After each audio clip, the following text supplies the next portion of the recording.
What is up, everybody? Dutch with D-Box Games, and today we're going to be taking our first look at Rend.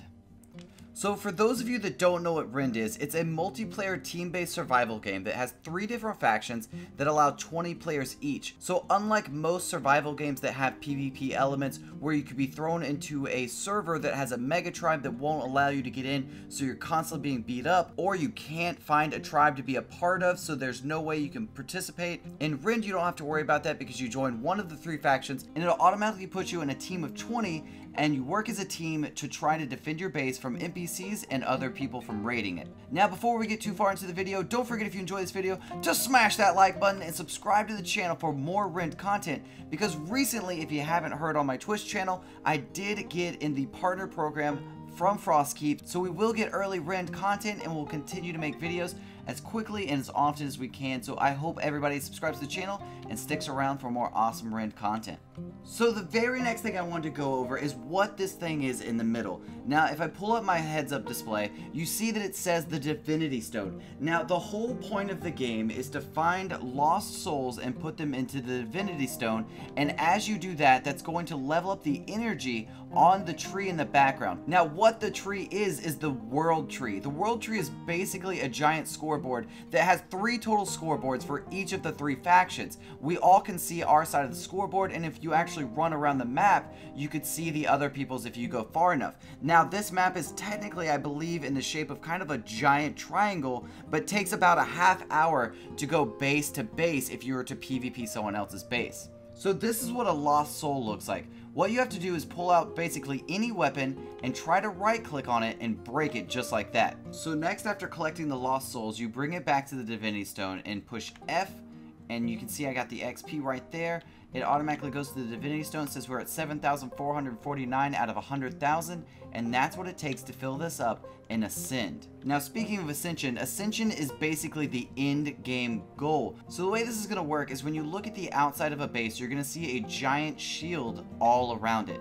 And what this is basically protecting your base from any PvP attacks or PvE attacks from mini bosses or anything else. But if you're on official servers, there are going to be 2 PvE events that are called Reckonings. Basically, that's where the shields are going to go down and a bunch of bosses are going to come try to take out your base and take out your Divinity Stone. So you'll have to work as a team to fend off all of the creatures and the mini bosses to make sure you keep the base safe, and after that, the shields will still be down for a couple of hours, so it's up to you to try to rebuild the best you can, and if you'd like, maybe try to raid one of the factions before they raid you. Now, if the bosses succeed to take out your Divinity Stone, your charge will drop all the way back to 0 and restart on the World Tree.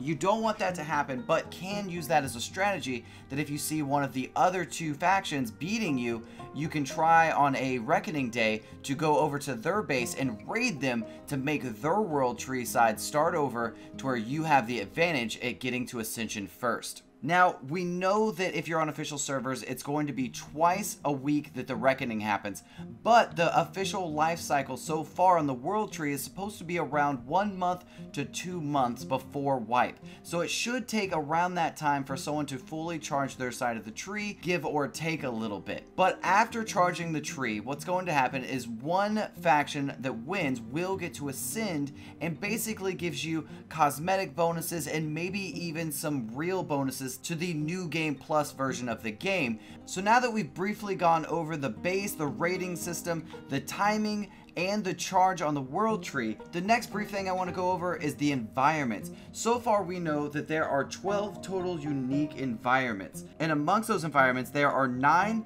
outside environments in the world, and there are also 2 cave systems under the World Tree, one being the Lava Wing and one being the Mining Wing. And there's also the Spirit Realm being the 12th place. And the Spirit Realm is basically the upside down, like in Stranger Things. It's basically a darker version of this exact world that's very cloudy and has really crazy scary creatures that are constantly trying to kill you just for being there. Now, I feel with this type of PvP based gameplay, it's going to be a lot of fun, and it's going to keep a sense of urgency for everybody to work together as a team to make sure that we can fend off the PvE threats as well as the PvP threats that we're going to be having to our Divinity Stone to make sure we can keep the charge in our World Tree.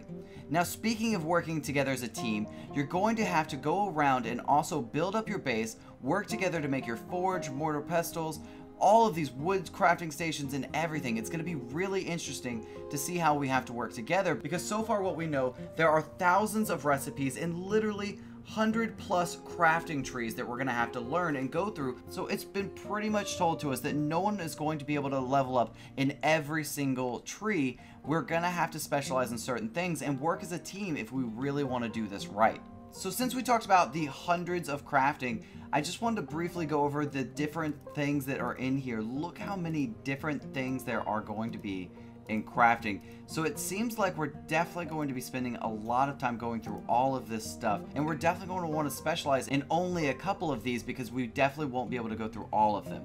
Now, after talking about crafting, I want to talk about talents. In talents, there are 4 different archetypes, and we have Assassin, Warlord, Pathfinder, and Shaman. Now, the Assassin says that it's a savvy hunter of man and beast, striking from the shadows with long-distance attacks and lethal poisons. The Warlord, commander of the battlefield, using tactics and bravery to bring any opposing force to its knees. The Pathfinder, resourceful ranger of the wild, surviving off the land and quick wits to explore the most remote reaches. And the Shaman, wise warrior of 2 worlds, communing with the spirits of the world to tame spirit beasts and claim spirits for Valhalla. So first we're going to look into the Assassin tree. So the first one is Deadeye. Increased weapon range by 2% per rank. This bonus is increased by 100% while stealthed or recently stealthed. Next is Predator. Landing a critical hit restores 4 stamina and increases your sprint speed by 2% per rank for 6 seconds. Reduce damage taken from falling by 10% per rank. And when you take falling damage, instantly roll forward 5 meters and gain increased movement speed for 2 seconds. Now, after I went through these, I actually felt that going through the bottom tree and the top tree kind of fit me the best because I enjoyed getting double jump. I felt was really huge to see. Shoot a flare into the air and increase your stealth perception in the area for the next 60 seconds sounded kind of awesome. And one of my favorites was when a target is within 10 meters and deals damage to you, you have a 20% chance per rank to apply a poison effect to them, snaring them and dealing poison damage for over 6 seconds. I just think poison damage is pretty neat because if you look down here, dealing damage to a target affected by a poison heals you for 1% of your missing health. I thought that was a really neat combo, so I think if I went Assassin, I'd be doing the top and bottom, maybe a little in the middle, and the last one says reduced reload time by 30% and increase maximum range of your weapons by 25%. Now, in this video, I'm only going to be going over some of my favorites that I went over, so we're going to skip over to the next tree, which is Warlord. I will do a video where I go in depth on each of these. We go over which ones are my favorite, and I'll read each one off to y'all in a later video during my Rend series. So do look forward to a Rend series on the YouTube channel soon. Now, next up, we have Thick Skull. Increase your armor by 2% per rank, reducing headshot damage you take by 3% per rank. Now, this one I can assure you is mostly going to be for PvP players. If you're one of those PvP players, you're definitely going to want to spec into this because people are going to be going for headshots trying to get that critical damage, especially if they're using one of the classes that gives them an advantage for getting crits. Next up is Strict Rationing, which I actually use. Reduce energy and hydration drain for you and nearby allies 5% per rank. That could be big for people in the beginning that are having trouble getting their energy and hydration consumption under control. After that, we have Weapon Discipline. Weapons and armor you use lose durability 5% slower per rank, which is huge when you make a really awesome bow that you don't want to repair later on. Now, in this tree, I kind of favored the bottom by far the most, and then the middle one a little bit on this one. There are some good ones up top, but the ones that stood out the most to me were Raising Shot. Every 3 successful hits on the same target converts your next shot, dealing 20% per rank of its damage as fire damage. I think fire damage is going to be a lot of fun, and your next shot applies blood for blood to the target for 10 seconds, healing friendly attackers for 5% of the damage they deal. That's going to be huge. I love how much this character, being a tank, is also helping so much of their team with the energy and hydration. Right here, you're going to be helping your teammates getting health for the damage that they deal. And also, on taking damage, you have a chance to increase the armor and damage again of you and all nearby allies by 20% for 15 seconds. And the chance to trigger is increased by the amount of damage taken and can only trigger once per minute. I feel like these little 4 right here are going to be really huge to me. And the last one, remove movement speed penalties from weapons and increase hip accuracy by 50%. So there's a lot of awesome skills in this tree, and I can't wait to look over these in more detail with y'all in the series. But the next one we have is Pathfinder. We got to keep moving along so the video doesn't last too long. The first one on this skill tree is Experience in Action. Increase the rate that you earn skill experience by 2% per rank. The next one is Train Metabolism. Increase your base energy and hydration by 10% per rank. After that, Marathon Runner. Reduce the stamina drain from sprinting for you and your mount by 5% per rank after for sprinting for 5 seconds. Your sprint speed is increased by 10% until you stop sprinting. Now for me on this skill tree, I really favor the top one. The top one, Experience in Action, is really good to start with. Next up you have Rock's Wings. Reduce falling speed by 75% for 10 seconds. And next you have Pack Rat, which is huge in the beginning. Reduce the weight of raw materials by 5% per rank. That can truly help you. Forge gathers materials from the nearby area and increases your harvest rare find by 10% and your harvest yields by 30% for 10 seconds. After that, Man's Best Friend is so awesome, increasing your mount movement speed by 5% per rank and increasing your mount carry capacity by 5% per rank. And last but not least, Bestial Fury. Increase your damage for your pet's damage by 20% for 20 seconds. And the overall master skill, Pathfinder Mastery. Increased harvest speed by 15%, increase rare resource find by 20%, and increase max carry weight by 30%. I'm going to say for anybody out there that's wanting to tame creatures and make sure that they can carry a lot and have strong tames, I would definitely suggest picking a Pathfinder. Now, the last one that we have to go over is going to be the Shaman. The first Shaman ability is Twilight Reaper. Increase your harvesting speed at night by 2% per rank. Next one is Ethereal Constitution. While in the Spirit Realm, you heal for 0.5% of your maximum health per rank every 5 seconds. And the next one is Essence Surge. Collecting spirits restore 1 energy and hydration per rank and gives you a burst of movement speed for 10 seconds. Now on this tree, I really favor both of these pretty equally. I actually kind of struggled picking between them. If I could only pick one, I would start with the middle. I like the Spectral Light. Summoning a Spectral Light to illuminate your path and increase your perception. I thought that would be a lot cooler of a light than having a torch with me and having to repair it, because the caves in this game are insanely dark. Insanely dark.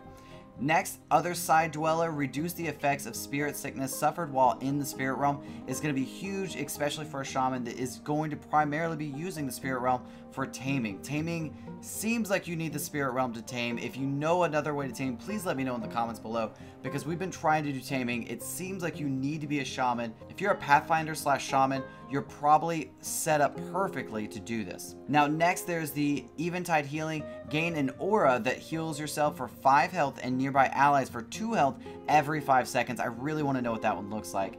Enlightened Mind. Increase your maximum spirit capacity by 10% per rank. Rend the Veil. Open a rift to enter the spirit realm, which I'm sure we're going to need the most.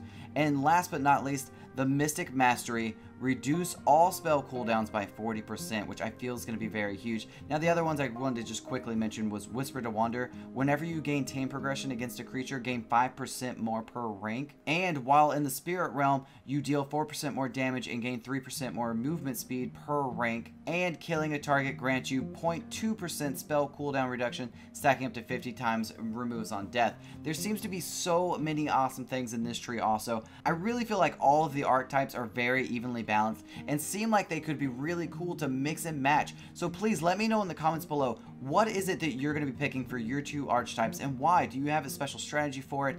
Is it something that you feel is going to be the best? Because I think that Pathfinder Shaman will be definitely the best healer, and right now I've been mixing it up between a Warlord Pathfinder or an Assassin Pathfinder or Shaman Pathfinder. Those have kind of been my choices, but I've actually been keeping Pathfinder every single time. I'd have to say it's my favorite so far, so let me know which one's your favorite and what is going to be your duo pick. Now, we've gone over a lot of things. We've gone over the PvP elements and how they work, and we've also gotten to talk about the skills. I also wanted to go over how the game's going to start. So you should start off in this field with all of these runes around you.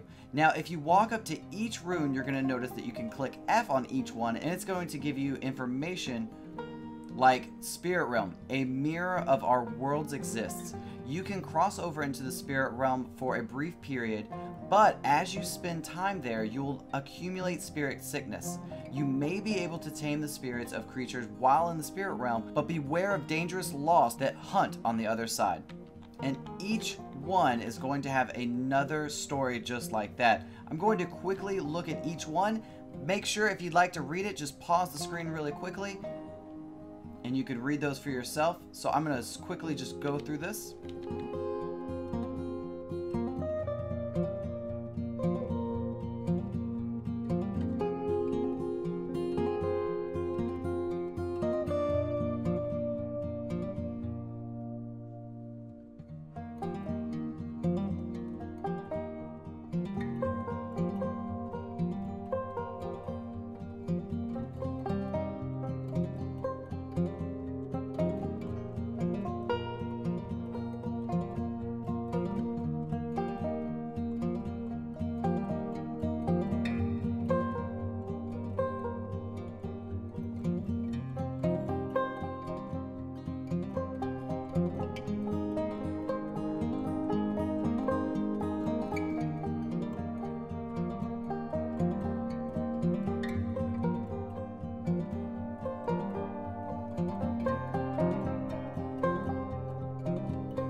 Now that's all of the runes. I hope that y'all got to read those and pause the screen for it.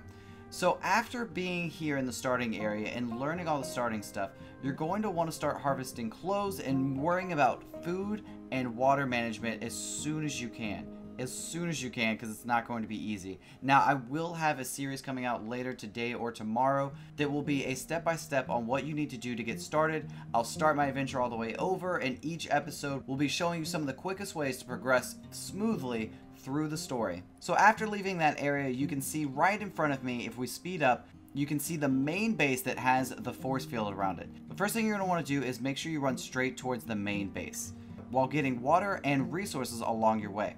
And making sure to avoid any wolves or boars, pretty much anything with tusks that look like they're going to hurt you. Now, once you get into your base and you're inside the force field, make sure to put clothes on, and the first thing we're going to want to start doing is crafting. Now, in this game, the crafting is extremely progression based. A lot like Dark and Light in a knowledge system, what you're going to be doing is the more you do of one thing, the more it's going to unlock down the skill tree. So if you're looking at it like this, I would first make twine, and after making twine, it would unlock the spirit mallet and the spirit hatchet.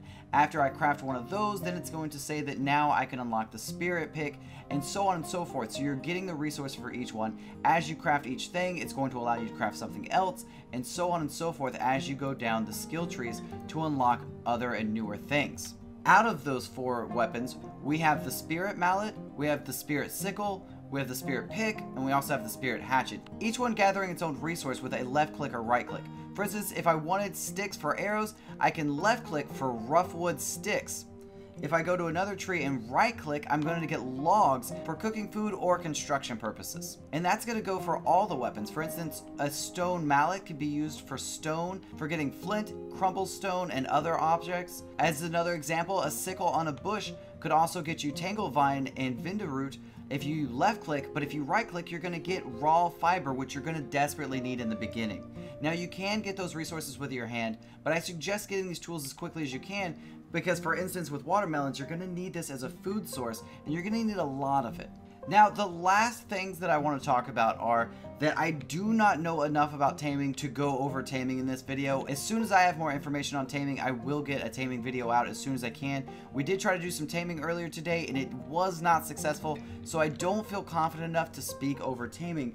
But I can say that there are also PvP events that will be happening besides the Reckoning. Besides the Reckoning where the shield goes down for a couple hours and you have to worry about that, there are also other smaller faction bases that you can try to defend or take over and try to take over those spots for faction points and reputation. There will also be events that are happening in the world, like meteor events, where everybody sees it and rushes to it to try to gain the awesome and amazing loot, or sneak in, grab it before anyone sees you, and sneak out without anyone ever finding out that you took it. So that pretty much wraps it up, everybody. That's everything I know so far on Rend. I'm sure there's a lot more we're going to find out in the future, and I can't wait to see all the awesome stuff that comes from this game.